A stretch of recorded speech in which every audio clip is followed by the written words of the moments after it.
Hello everybody and welcome back to my podcast Unwind and Knit with me. My name is Lisa and I'm coming to you from Christchurch in New Zealand, and this is my little part of the internet world where I talk about my knitting, other crafts, my yarn, patterns, just all things wool really, wool and knitting. So welcome back if you are a returning viewer, and if you are new to my channel, thank you and welcome. If you haven't already, please subscribe and give it the thumbs up, and that just helps me with my YouTube channel. So thank you. Today is Friday the 26th of May and this is episode number 41. We're starting to get into some big numbers, which is really exciting. You can find me on Instagram and Facebook as Unwind and Knit. We also have a community Facebook group, Unwind and Knit, and that's growing really nicely into a really neat little space where you can share your knitting projects and talk with other, or chat with other knitters and ask questions. So please jump over and join that group.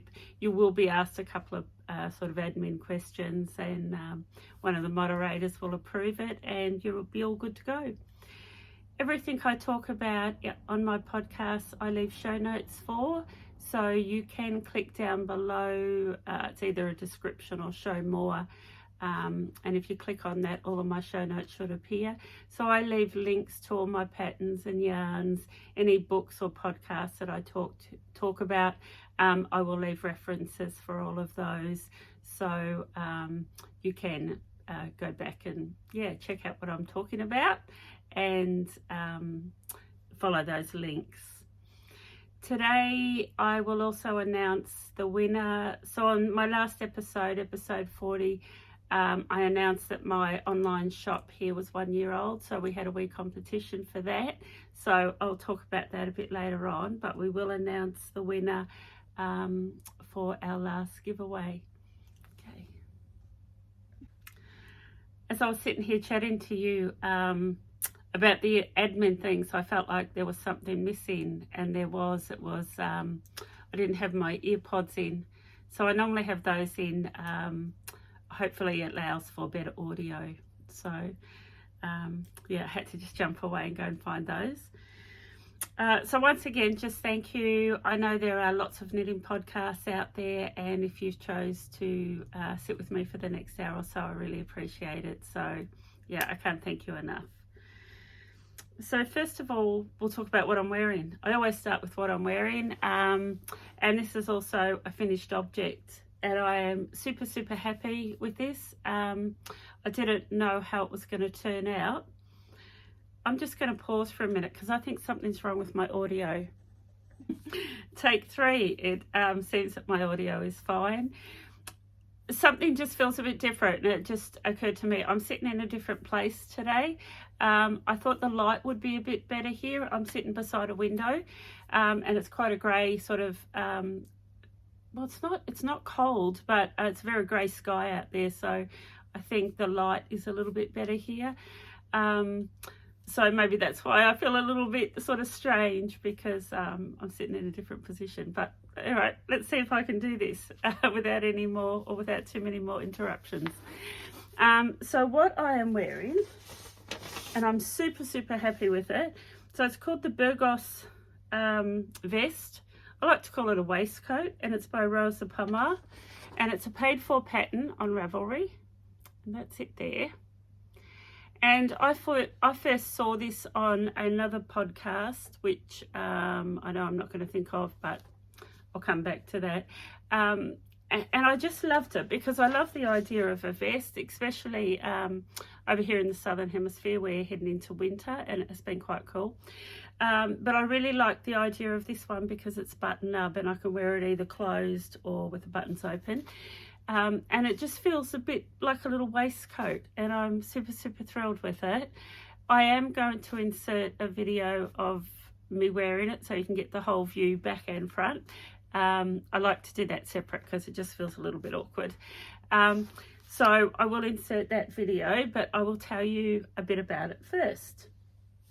So The yarn I used was Appledore DK, this yarn here, which is a yarn that I bring in from John Arbon Textiles from the UK. Now, I had 2 balls of this in my stash that I had already wound off, and the colour is Tom Putt. You can see that there. Beautiful colour. And I actually wasn't sure that I was going to have enough out of 2 balls.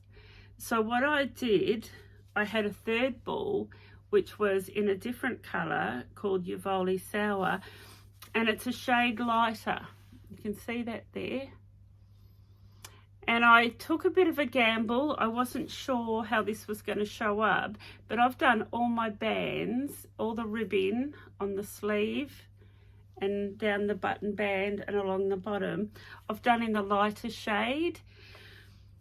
And I wasn't sure whether it was going to look like I'd just use leftovers to do my bands, but I'm really, really happy with it. So it looks like it is meant to be. I think it's a sort of vest that you could use lots of leftovers, or you could stash dye for. So that is what I did there. That is what I have left over of my 2 skeins of the main colour. And I haven't weighed it, but I'm pretty sure that I wouldn't have had enough. So that is what I did there.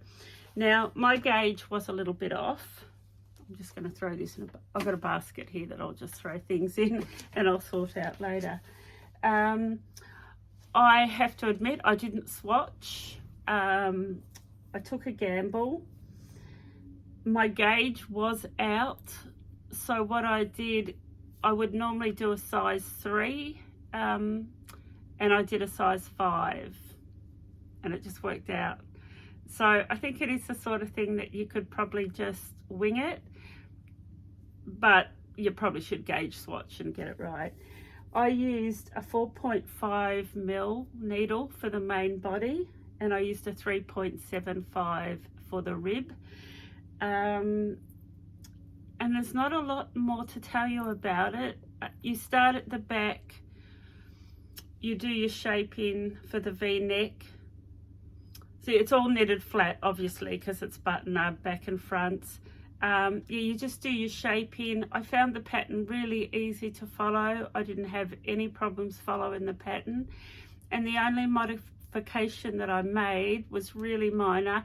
On the bottom rib, it said to do 3 rows, and I did 5. I just felt that it needed to be a little bit more anchored, and because it's 5 rows here of ribbing, I wanted to do 5 rows on the bottom. So that's really the only modification that I made. In the pattern, she does talk about, with this one, she actually has double-stranded it with silk mohair, and she has used leftover scraps. And you can see that there, how she's done a different colour through the middle. And I think if I had double-stranded this with mohair, it would be a little bit more dense fabric, which is how hers looks. But I did choose not to double-strand it. I've lost what I'm looking for. I knew that I would. Oh, here it is. There's another picture that I wanted to show you. So there's a picture there, which is on the back of the pattern, done in lots of different colours and for lots of different sizes. And I just think it's a really neat little vest. I think it's one that you can do from leftovers and stash. And like I said, I'm really happy I've done it just in a DK, but I think I'd also be happy had I double-stranded it with mohair and got that bit of a denser fabric. And I would definitely do it again. I actually think I'm going to get a lot of wear out of this. So in the winter, I do wear a lot of these merino, I call them base layers, just long sleeve merino tops. And I think the vest is just going to be perfect. I think I'm really going to get a lot of wear out of it. I had fun picking the buttons, which you will also see when I insert the picture. in my mind, I kind of knew that I wanted a button that was really going to stand out, that was a little bit different. And I was thinking about a button with a bit of Powell shell. So Powell is a shell, I suppose it's a shell food, a seafood, and it's specific to our New Zealand waters. And the shell is very iridescent. And that, in my mind, I thought that would be really neat, but I didn't end up getting Powell, but I did get something that's really, really quite, I think, quite special. Here in Christchurch, we have a shop called Tom's Emporium, which is like a big bargain shop, but they have the biggest wall of buttons that I've ever seen. Like, I think they would have 1,000 different sorts of buttons. So I really had fun picking out my buttons, and I'm 100% happy with my choice. So I will now just insert a video of my Burgos vest, so you can see it all. Yeah.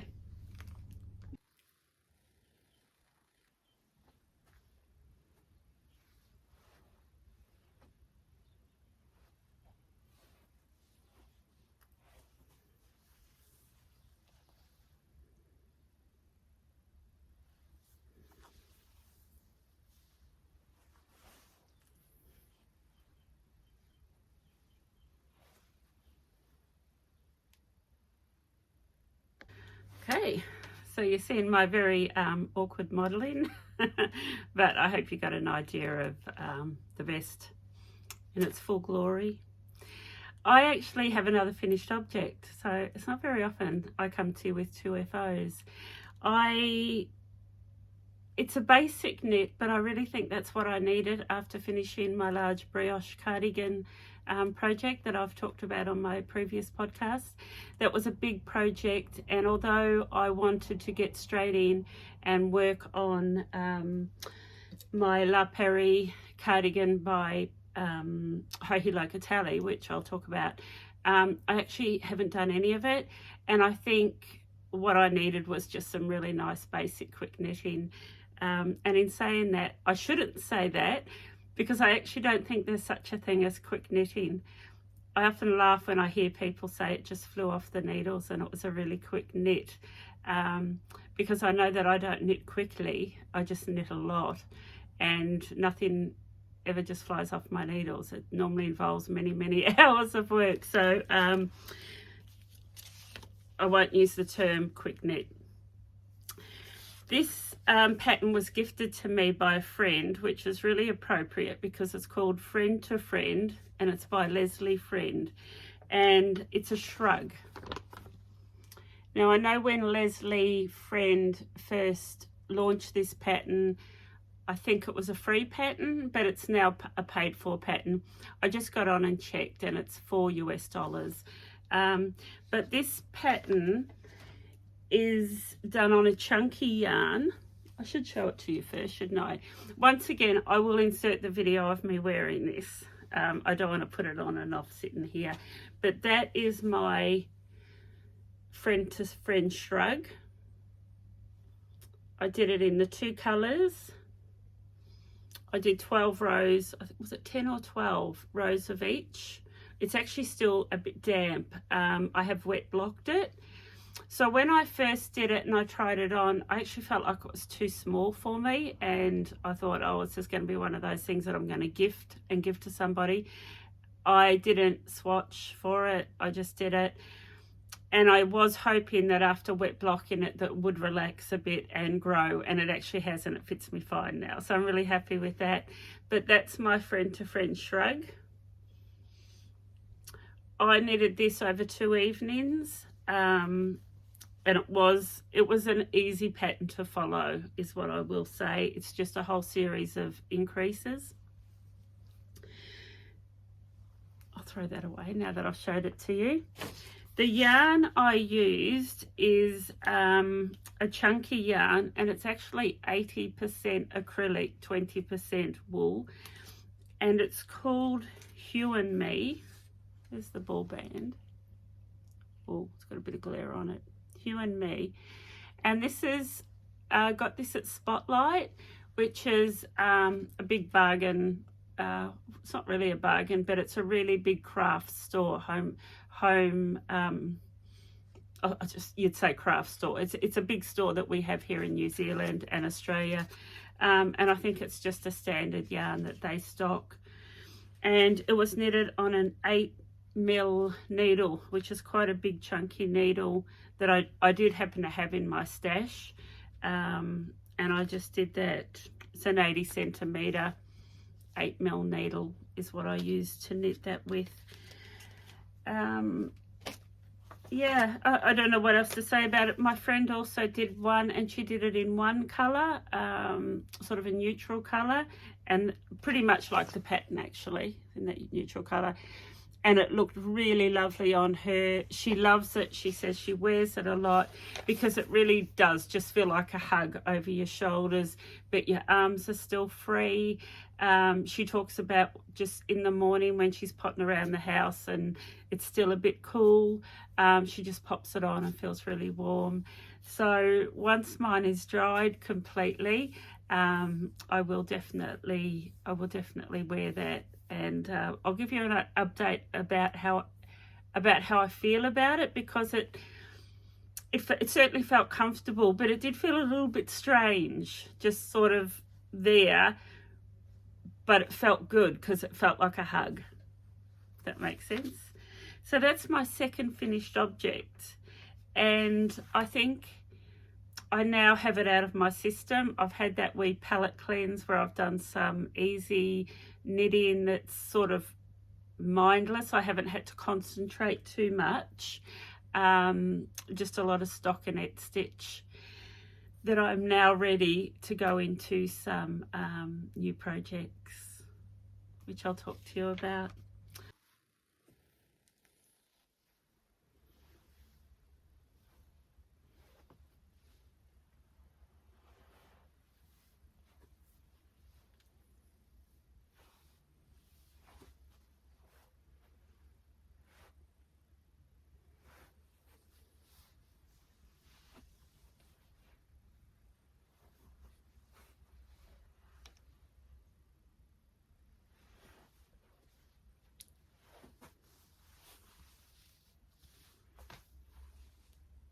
So that's my Friend to Friend by Leslie Friend.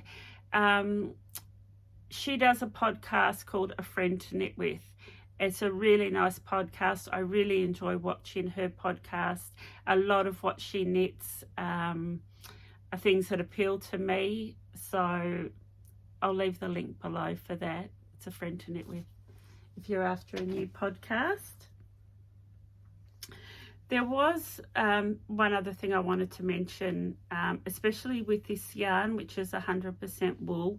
Any sort of 100% wool yarns is spit splicing. I've wanted to mention this a couple of times and I always forget, but in case you don't know, spit splicing is where you join your two ends when you join in the when you get to the end of one ball and you join in your next ball.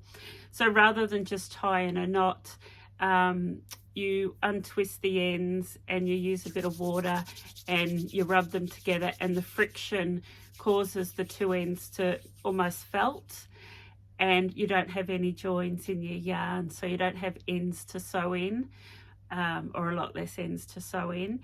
And I might one day do a wee little video on that, although I know there's probably plenty on YouTube.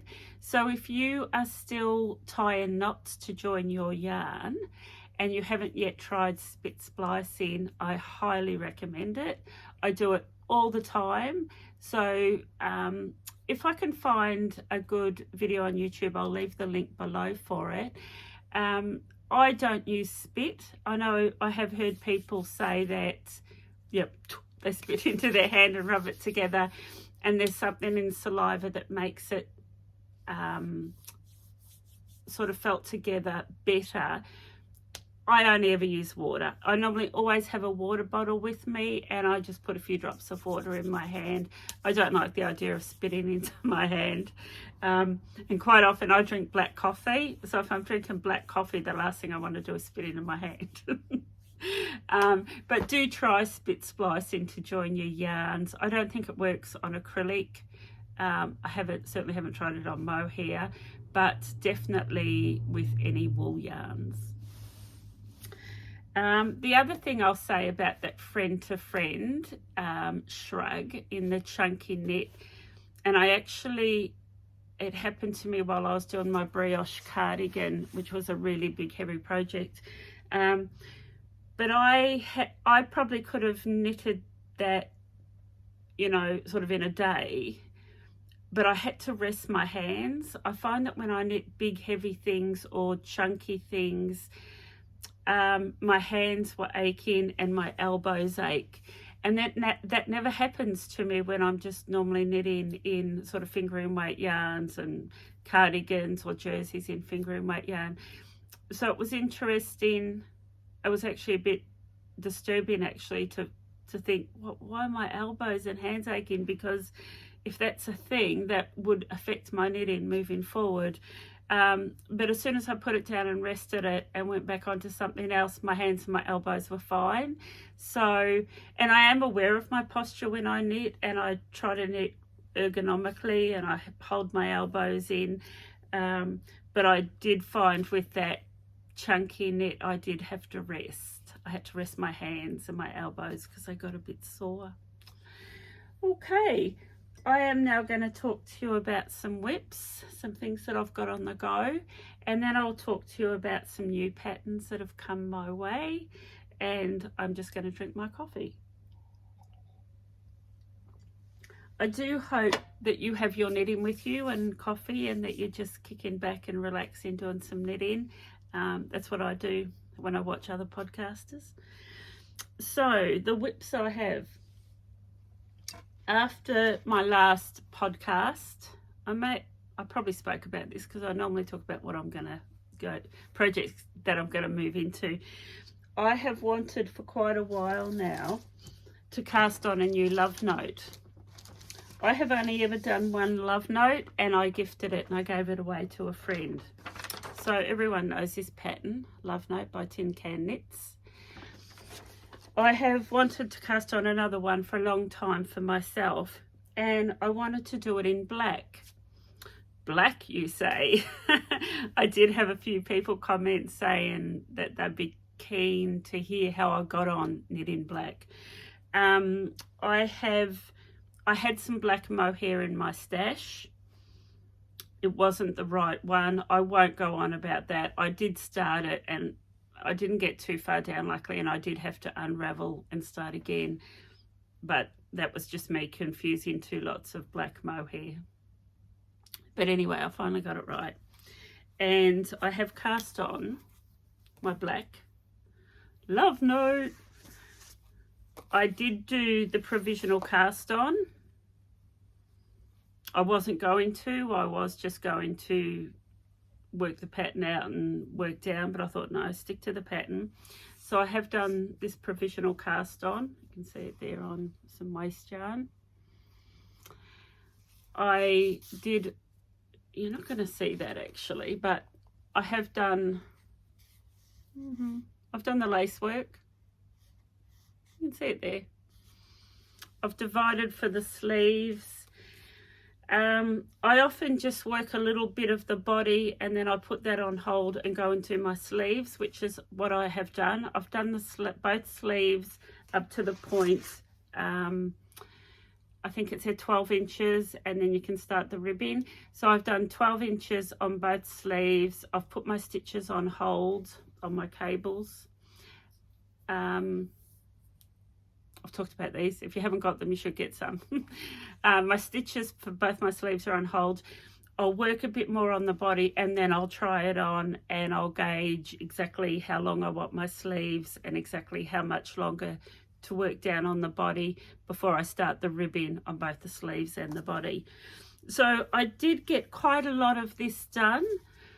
I'm really, really happy with it. It's super, super soft. And I have to say, I have not had a problem knitting with black. I gave it some thought, and I think number one is I use Chalgu stainless steel needles. and they stand out really well on the black. So the stitches are really quite easy to read because it's black on silver.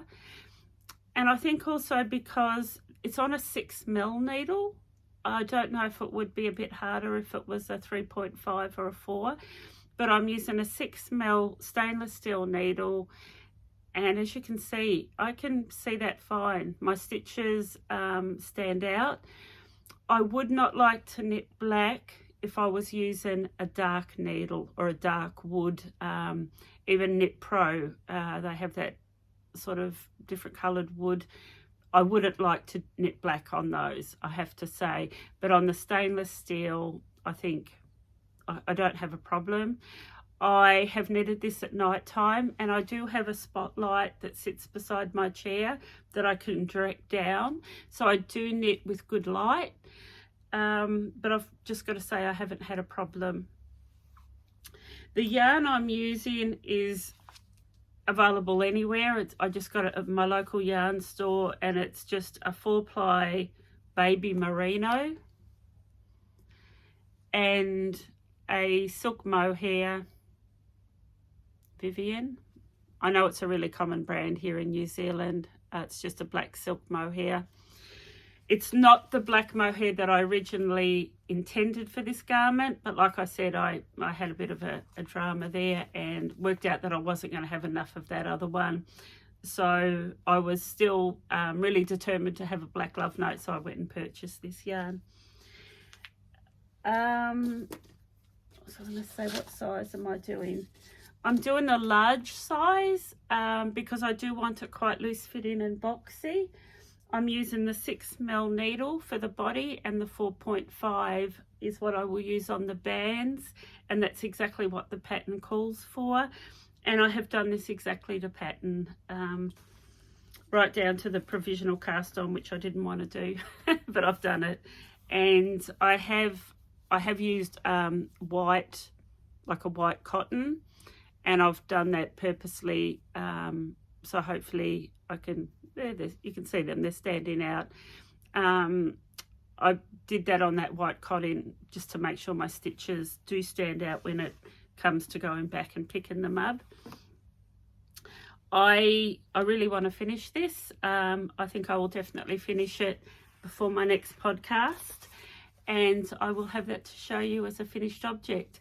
It's so soft. I just love knitting with mohair. I just love the feel of it. And like I said, I really don't have a problem with the black. Wish I could show you that better. When I wear it on my next podcast, I will wear something light under it so you'll see the lace work. So that's one of my whips that I'm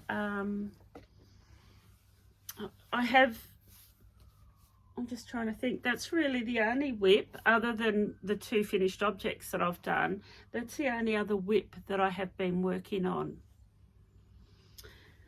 So everything else that I've got here is going to be a new cast on, or their new patterns. But I'll tell you what I did do. I wanted to do a scrappy blanket. So when I was very young, and I'm thinking about 7 years old, both of my grandparents, my grandmothers, taught me to crochet, and all I ever knew how to do was go round and round and do those big blankets where you do a treble crochet. And I actually didn't even learn how to start them, because my grandmother always started them off for me, and I would just go round and round and round. And that is the extent of my crocheting experience. That's all I've ever done. But I have a lot of baby wool. And I'm not going to pull it out, but I have some really nice colours. Some bright colours, pinks, blues, yellows. And that's only a little bit of it. I've still got quite a lot more. And so I decided that I wanted to do a scrappy blanket, because I've seen a couple of podcasters talk about their scrappy blankets, and I thought this is just the perfect thing to do when I can't be concentrating because I don't have to concentrate to do this, and I don't know why, but I'm actually quite fast at it. It's amazing what I've retained, because I really haven't crocheted since I was really young. I think I might have done a little bit in my teens, but I just started off with a chain, and I'm just doing treble, and I've done it, I think I did about 1 meter. I didn't even measure it. I just thought, yeah, that'll do. And I'm just going to go back and forwards and use all my bright colours, and I'm going to do a scrappy blanket. And I do have a granddaughter, and I'm sure I will probably have more down the track. So I thought it would be really nice to have a blanket for them that I've made. I don't do a lot of knitting for the babies, and that's only because I don't think it would get washed properly. I think this generation's really got it just throwing everything in the washing machine. And this particular daughter lives up in the North Island, so I'm not there to sort of say, give it to me and I'll take it home and wash it. So I haven't done a lot of knitting. I might do once she's a little bit older, like 2, 3, 4-year-old, and I might do a couple of cardigans. But I think it would be really nice to have some blankets here. So out of the blue, that's what I did. And what it was is I saw a box of baby wool that I had in my stash, and I opened it, and I hadn't done that for a while. And I thought all these beautiful bright colours really need to be knitted into something. And I knew I wasn't going to knit them into anything, so I started crocheting. So that is technically a whip. It's the sort of thing that will probably get put down and get picked up. There's no timeline, but I thought I'd share that with you. And if I do make progress, I'll show you my progress. I am going to sidetrack a little bit, because that's a little bit of a segue into something else about crochet. I was going to talk about this a bit later on in my podcast, but it actually feels appropriate to talk about it now. So there's a local yarn store here in Rangiora, which is just out of Christchurch, called Hands On, and they've got some really talented staff there. And there is one of the ladies there named Gail. Now I'm going to get Gail on, hopefully on my next podcast, to be a guest speaker, and we're going to talk about some crocheting, because what she's done is outstanding. So this is new to me. I haven't heard of this person, Jane Crowfoot. I think if you're a crocheter, you would know of her. And this book is called The Fruit Garden Crochet Blanket. And that's it there. Now, at Hands On, they have some of these blankets as samples, and you can see them. And they are outstanding. They are like, I just looked at them, and I just thought they're like heirloom blankets. They look like they belong in a show, is all I can say. Yeah, you should go out just to look at these blankets. Now, apparently these books takes you right through and guides you through every part of one of these blankets. So every square is quite unique. Put that one there. And this book guides you through the whole process. The book also, it's just at the beginning here, it guides you through the colour selections. I know it's just here. Sorry about this. I really want to show you. Oh, that's it there. So it actually has this whole page telling you how to select your colours to achieve what they've done here. And Hands On actually sell kits already made up to do these blankets. I can't say I would ever crochet one of these. I'm just not a talented enough crocheter, and I think I love knitting too much to want to take on a new hobby. But I wanted to share this with you. So these books are available on their website. I will leave the link, but I really hope to have 1 or 2 of these blankets to show you for real, and we'll get Gail on to talk about the process of crocheting one of these, because it's just, I think it's just outstanding. And whether you're a crocheter or not, you can't help but appreciate the work that's gone into these blankets, because it's still a wool craft. It's still, yeah. So I have sidetracked a little bit, I know, but if you are a crocheter, you need to have a look at one of these books. And like I said, if you were really keen and adventurous, you could actually, they sell the complete kits. You don't even have to select the colours for yourself. So that is my wee talk on crocheting. I've never talked about crocheting in 41 episodes, so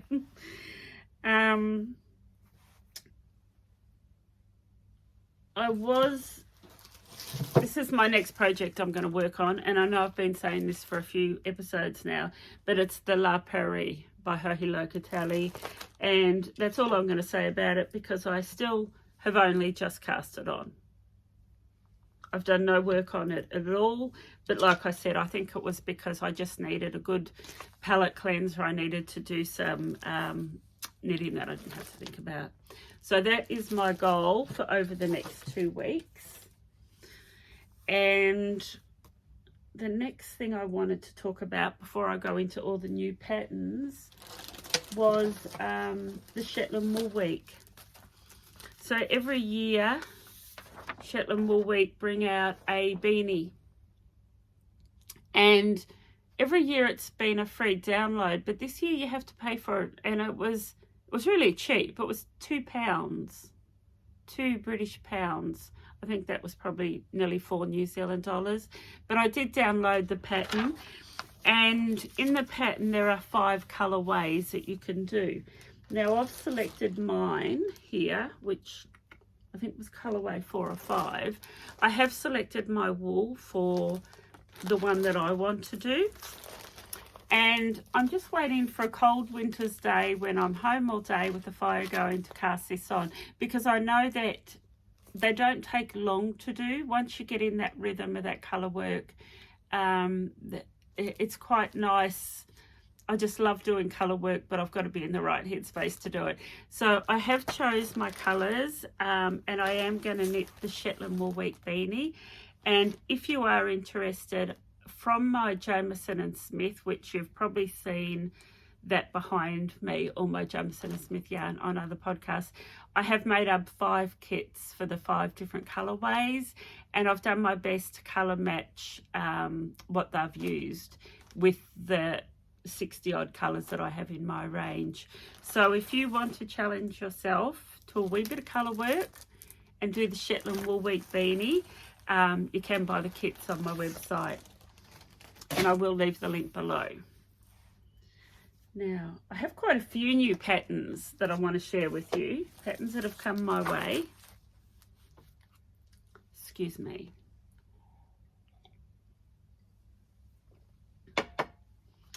Now, the first one. So all year I have been sharing with you the Year of Socks by Stephen West. I signed up to his Year of Socks, and I still have not knitted one pair. But they are going to make the most beautiful book at the end of the year of sock patterns. So every month he launches a new pattern, and that gets dropped into my Ravelry folder. And for May, it's called the Striped Tiles Sock. And have a look at that. In classic Stephen West style, they are outstanding. So that's the pattern there, striped tiles.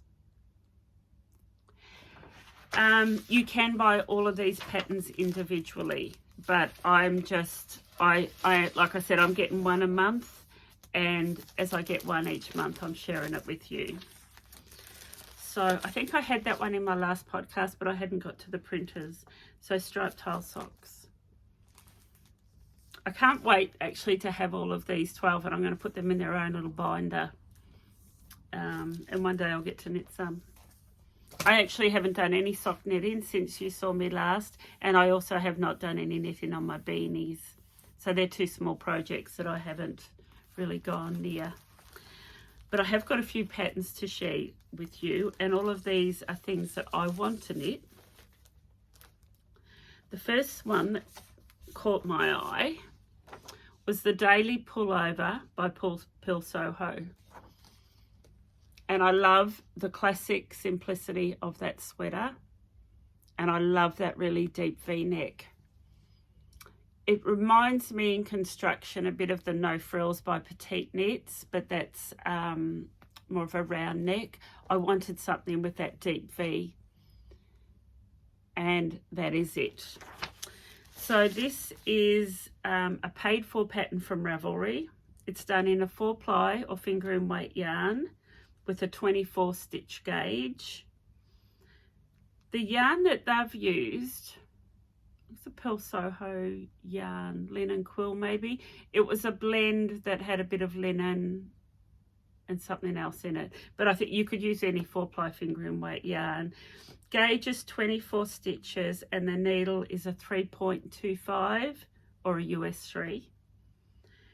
It's done in the round, it's top down. I think you go back and forwards for the V-neck shaping, and then you join in the round under the arms. And like I said, I love the simplicity of it. I do have plenty of yarn available to me here in my shop or in my stash that I could knit that with. And that's probably all I've got to say on that one, but I will leave the link for that below if that is the sort of thing that you think you might like. So that's the first pattern. This pattern is lovely. I just think it's so feminine. Sorry, I hope you can't hear this rattling of plastic folders. So this pattern caught my eye, and it was Noelle from Knits and Pieces that highlighted this pattern. So I had to jump onto Ravelry and buy it. So it's a paid for pattern, and it's called Misty Jumper, designed by Irene Lynn. I haven't heard of the designer, but that's it there. Now this is done in a DK merino, but the yoke is done in a single strand of mohair. And it's probably, that photo's probably not doing it a lot of justice, so I would recommend that you jump onto Ravelry and have a look at it. So other than that mohair yoke, it's really a simple top-down yoke construction. So they've used a DK merino for the body, a silk mohair for that top yoke. It's top down. There are short rows to create a higher back. The mohair is held single.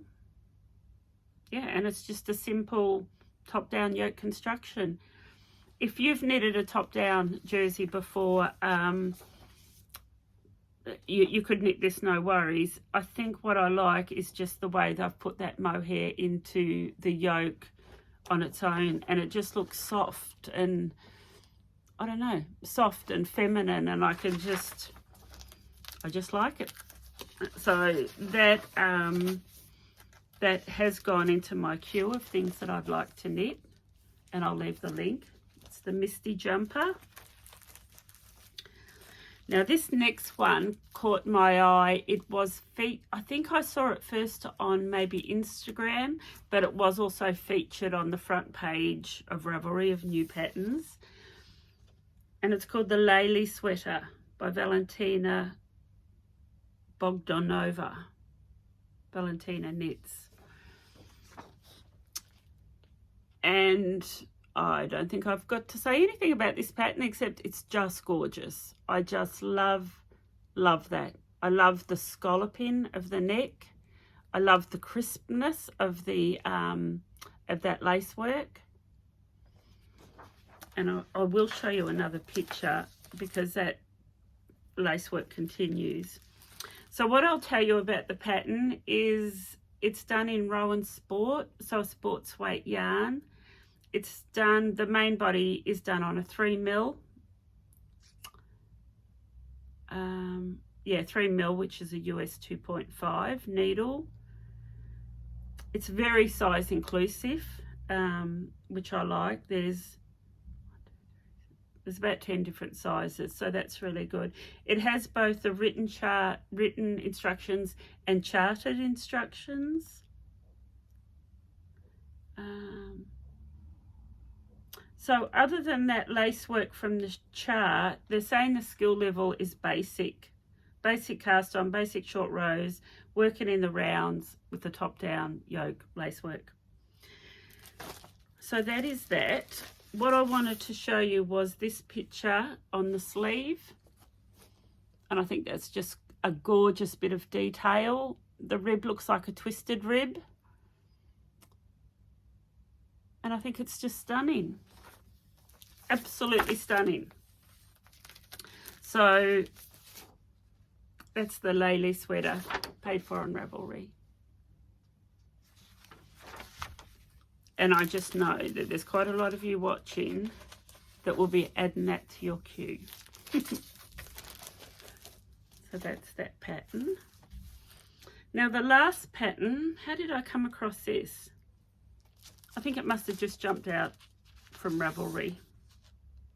Once again, a paid for pattern, and it's called the Ridge Sweater. I love that downward ribbing. I think it would be really flattering to wear. The neckline is a wide neckline, which I really like, and it's a sewn down collar. Now 4-ply to sports weight, 25 stitch gauge. The other thing I really liked about this pattern is, so you really can't see the black one, but if you jump onto Ravelry, you'll see it's done in black and white. The white one's done in a merino 4-ply, but the black one's actually done in a cotton. So you could really do this sweater for a summer knit or a winter knit. It's quite loose and boxy, and I think that really appealed to me, that you could make it a warm winter sweater or a summer sweater. And the other thing is, with the sleeves, it does give you two options in the pattern for the longer wrist length or a elbow 3/4 or a shorter length sleeve. So once again, I think it's just a really flattering, feminine sort of pattern that you could do in wool or you could do in cotton. Plain Needleworks is the company that's I'm assuming it's a company. Oh, Hiromi, Nagasawa. Right, so this pattern is in Japanese, so it might be a Japanese pattern. Of course, this one's in English, but it is available in several languages. Yeah, so that's that. What's that? The Ridge Sweater. And you can see why it gets its name, because it's just got all of those ridge lines, which I would, like I said, I think it would be really quite flattering. So they are all the patterns that I wanted to share with you.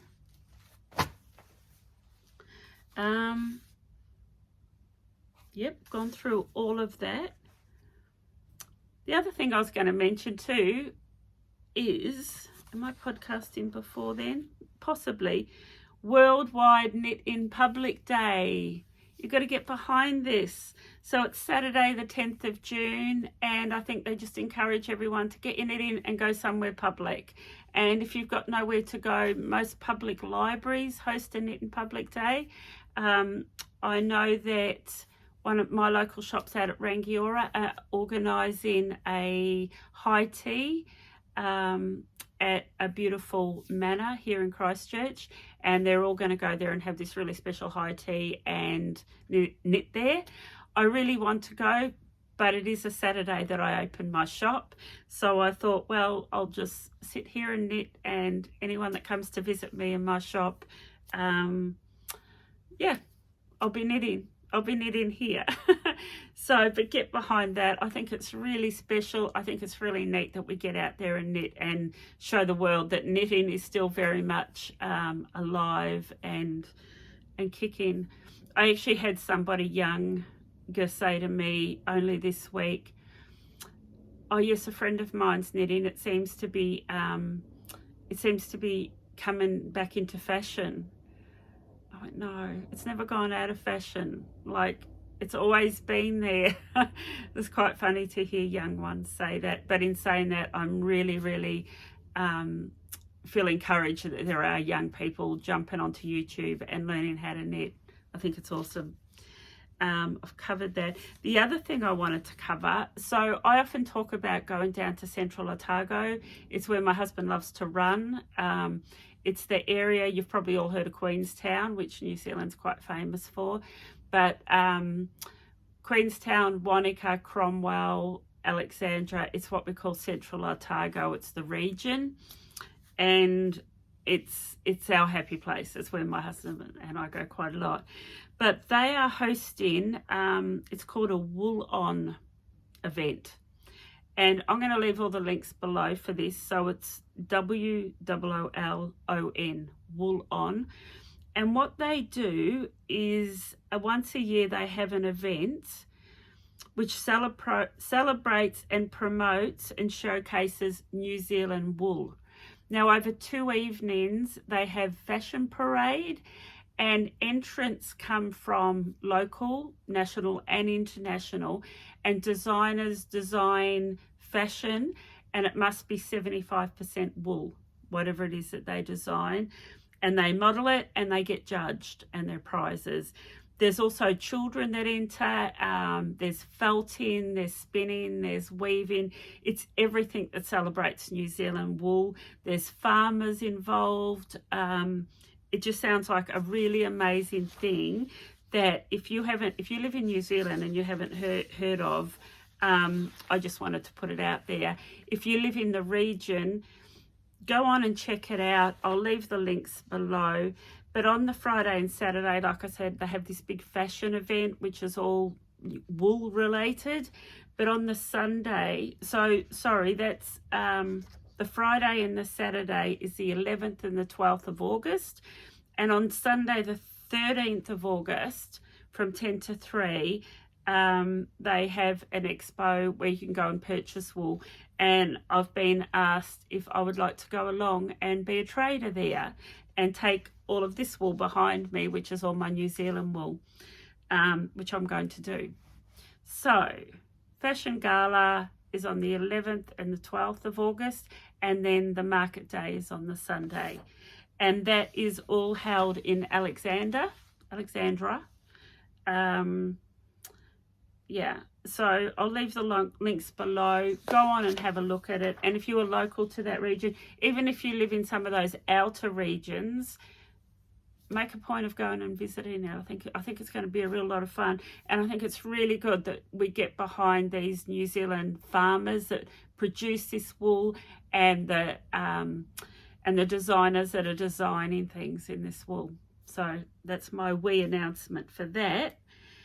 And the other announcement that I wanted to make was Sunday the 18th of June is our Wool Feast here in Christchurch, and that's a big traders event where I'll be going, but there is a whole lot of other traders that will be here in Christchurch, and I'll talk more about that closer to the time. I actually think the Auckland one is this weekend, so wish I was there. I so wish I was there. But unfortunately, airfares are crazy. Gone are the days where you could jump on and buy a $60 or $70 flight. So I would have loved to have gone as a visitor, not as a trader. Wow, that was a lot of announcements, wasn't it? And I still haven't finished. I have got some books that I want to show you, and I have a shop update, but I'm going to take a wee break and I'll be back in one sec. I nearly forgot that I haven't told you who the winner of our last prize draw was. So I thought I'll do that first. I had to run out to my desk and get it.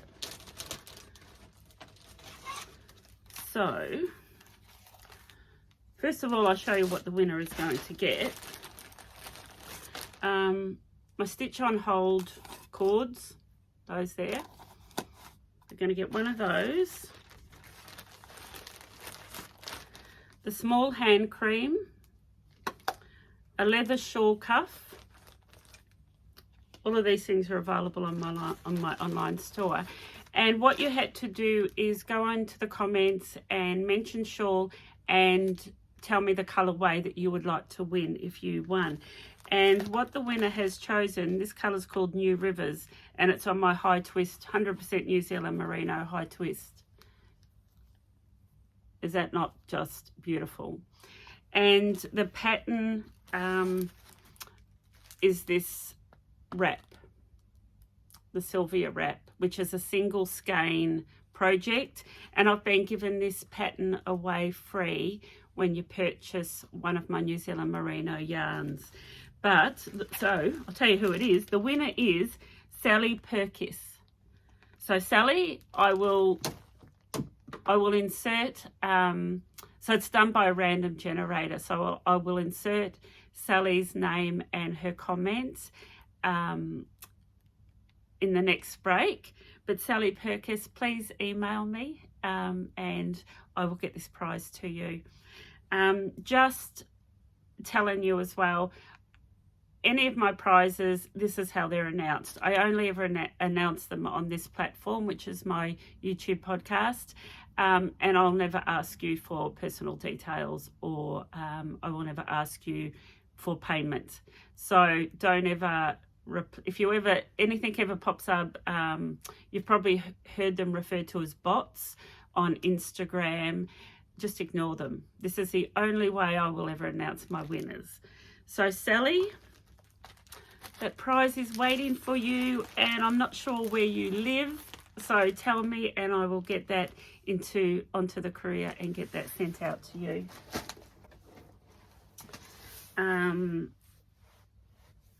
I have that pattern that I've been given away with my yarn has been really, really popular. You have loved it. So I wore that shawl in my last podcast, and I actually wear it quite a lot, especially when I'm just wearing my base layers and I want to wear a hand knit. I just put one of those wraps on and I feel quite completed when I have it on. So I will continue. I'm doing that right through to Woolfest here in Christchurch, where I will give that pattern away free with any of this merino 100 gram skeins. Okay, so that's our prize winner. As you know, I stock Jamieson Smith Shetland yarn.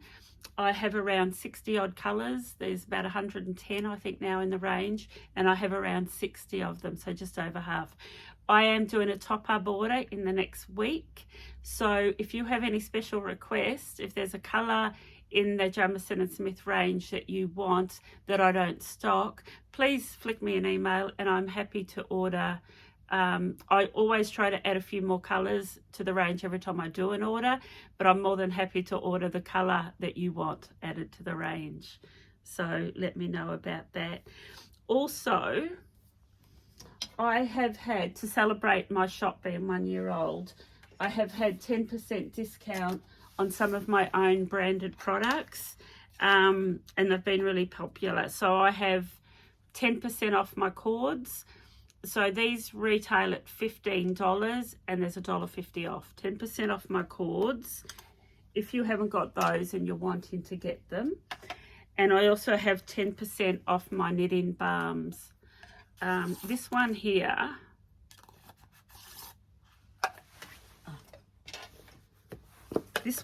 has been super popular. So this is the solid bar, and you just rub that between your hands and it smells divine. So I've had 10% off all my knitting balms, and I have just added these to my shop. And there's nothing special, nothing unique about these, except when you want them and you go and you haven't got enough and they've just disappeared behind the couch or the lounge. I've got the little light bulb shaped pins They're a 40 and they're in this neat little storage tin that you can throw into your little notions pouch, and they're $5. Certainly I don't expect anyone to jump online to buy just those, because you can buy them anywhere, but if you need to stock up on those and you're doing an order, it's probably a nice little addition, because I know myself, one day I've got 50 of them, and then the next day when I want them, it's like, where are they all gone? They're either on another project or they've just been lost and collected in the vacuum cleaner. I'm sure you'll all appreciate that. You'll know what I'm talking about. And I wanted to show you these. So my leather bags have been super popular, and my project bags with the drawstring, I think I've only got 2 left. So I've got a new shipment about 2 weeks ago, and they've all sold, all bar 2. So jump on, and it's only the tan colour that's left. I sold out of the black. There will be more coming, but what I have restocked up on, and I've actually redesigned, and that's what I call the leather bucket bag. So what I've done with this bag is I've increased the size on the bottom, and you will see that is really quite big, and what it means is it self-stands. So you can have your project in there and it stands up without collapsing on itself. There's outside pockets all around it, and there's inside pockets. This is the big one, and this is super big. This will hold one of your biggest projects, and it smells divine because I just love the smell of leather. And they're handmade and hand stitched. You can see the stitching on them. So that's tan with black handles, and then there's black with tan handles. This one's the small, and you can see it's still quite big. So there's a small and a large in both those colours. Actually, in the small tan I've sold out. So in the small I've only got the black left. They're just gorgeous. They're so well made, and they get better with age. It's a sort of leather that you'll use and use and use, and it will just keep getting better. And I also have had the coloured ones, which have been coming to me in little dribs and drabs. I've got another shipment of those coming in probably within about the next 7 to 10 days. There's 5 colours: pink, purple, green, blue. Jump on my website, I can't remember them all. If you want one of those, please flick me an email and I will add you to the list for pre-orders, because they don't last long. They sell out really quickly. So let me know if you want one. Tell me what colour you want, and I will email you for the pre-order list, and you can have first shot at them when they come in. This is a new bag that we've just designed that is going on to being added onto my range, and it's smaller than the bucket bags. It's what I would call the small tote, but it has quite a big base. It's small, but it's still quite big. It's smaller than my others. It has this leather strap, which is what you can use to feed your yarn through. And it just has the one big pocket here and 2 smaller pockets on the end. So it only has inside pockets, and the leather, you cannot see, the leather is thick, and it's just beautiful. Anyway, and these are coming in 6 colours when they do come in. These are probably still 4 to 6 weeks away, but there's going to be purple and like a lime green and a bright pink, heaps of colours. And they will all come with matching notion pouches. I've sold out of all of these. I think there's 2 or 3 of the black ones left. And these, once again, they're just beautiful. With the hand stitching. I can't even tell you, I could just talk about these forever. I just love them. but I won't talk about them anymore. But jump over to my website and have a look, unwindandknit.com. But if you don't see what you want there in the way of leather bags, keep an eye on it or email me and I will put your name down. Still working through my list. I have one more. I have a book I want to show you, and I'm going to show you this because the author of this book is going to be a guest speaker on one of my podcasts in the near future. And her name is Christine, and she does do classes out at the Hands On, which is a yarn store out in Rangiora, and this book is available from their website, and I will leave the link below. But Christine spent 20 years each season, because I know you don't go for the whole year, working in Antarctica, which is just mind-boggling. She has just amazing stories. It's where she met her husband, and I can't even imagine what it would be like to live in Antarctica for, I think they go there for like 6 months at a time. But anyway, she had a lot of downtime in Antarctica, and she did a lot of knitting. And while she was over there, she designed hat patterns. And she has published this book called Knitting in Antarctica. Is it there? And this book is full of hat patterns. And the book is available to purchase. It's just a really beautiful book. It's Beanie's. And it's the story of her being in Antarctica and designing patterns. There's some lovely photographs in there, but I will get Christine on and she can talk us through some of the process, some of her experiences about knitting in Antarctica. So that's it there. I'm really excited about that. It excites me to think that I can bring on guest speakers to share with you knowledge that I don't have, like the crochet. Yeah. So that's that. I think I'm done. I think I've covered everything that I've wanted to cover. I feel like I've had a lot of announcements to make with Knitting Public Day, the Wool On in Central Otago, Woolfest here in Christchurch, a lot of announcements, but that's all good. They're all good things and they all involve wool. I will say, for those of you that are wondering, I still haven't got my e-spinner out. I've had our daughter's visit over the last 2 weeks again, and we've just had a busy time, which is all good.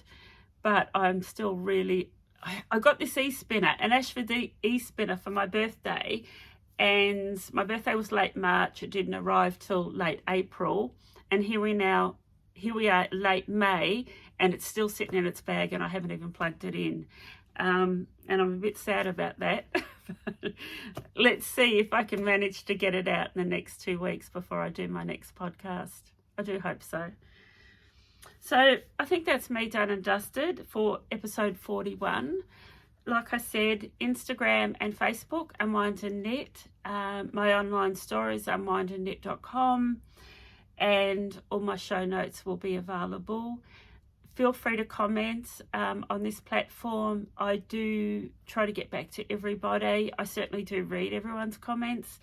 And that last competition I did, it was really nice because a lot more people leave comments when there's a competition as opposed to when there's not a competition. And it gives me the opportunity to see who's watching and where you're from. And it's just really humbling to know that I've got viewers from all over the world, and yeah, my channel's growing and it's really exciting, and it's all thanks to you. So thank you for joining me. Thank you for spending this time with me, and please subscribe and like and share with your friends. And I hope to see you in 2 weeks. So stay happy, stay healthy, and hope you get lots of knitting done. Bye for now.